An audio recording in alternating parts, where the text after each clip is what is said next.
Sir Topham Hatt's engines love their work. Gordon likes pulling the express. Thomas likes his branch line. And Percy likes taking the mail. But none of them likes being a middle engine. It's no fun being stuck in the middle. One morning, Percy was cheerfully collecting coal cars from the smelter yards, where Harry and Bert worked. They liked to play tricks on steam engines. Percy didn't want to fall for their tricks again. But before he knew it, he was stuck in the middle. "Oh, bother," chuffed Percy crossly. "Little green piggy in the middle," Harry teased.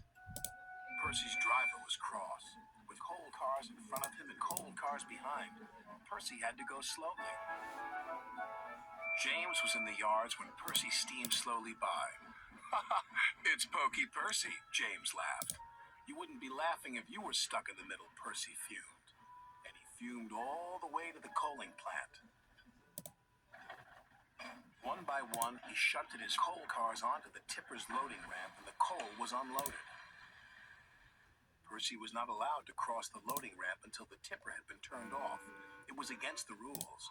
But as soon as his driver and fireman left, there was trouble. Henry arrived to pick up coal. He bumped into the coal cars, and the coal cars bumped into Percy. Percy was pushed onto the loading ramp. "Help!" cried Percy.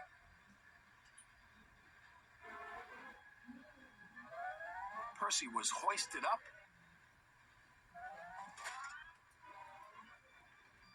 tipped over,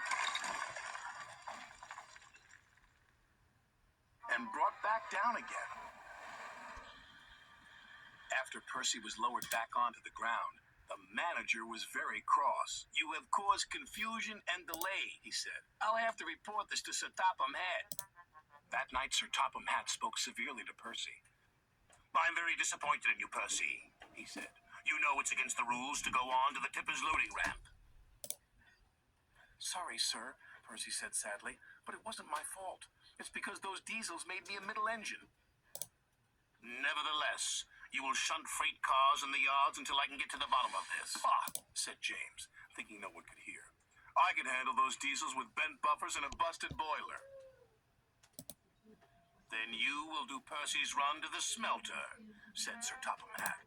"Yes, sir," said James. The next day, James arrived at the smelter. He was determined not to be tricked by Harry and Bert.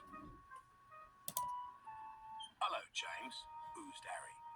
"Come to learn a thing or two from those who know?" "Just get my freight cars ready and stay out of my way," huffed James importantly. "Yes, sir," Bert chimed greasily. James cheerfully backed up to his freight cars. He was certain he had fooled Harry and Bert, but he was wrong. "Little red piggy in the middle," chortled Harry. "Just like Percy," jeered Bert. "I am not like Percy," huffed James. "I'm not a middle engine, and I'm not moving." And he didn't. When Sir Topham Hatt heard the news, he sent Percy to fetch James. This made Percy happy. He buffered up to James and took him, along with all the freight cars, to the docks.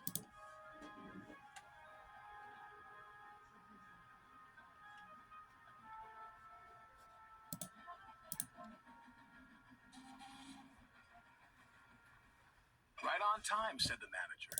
"But what is that big red engine doing in the middle?" "Learning," Percy replied. "Learning what?" "Learning to be a middle engine," Percy laughed. James covered himself in steam, hoping no one would recognize him. But it was no good. There was only one big red engine on the island, and everyone knows his name is James.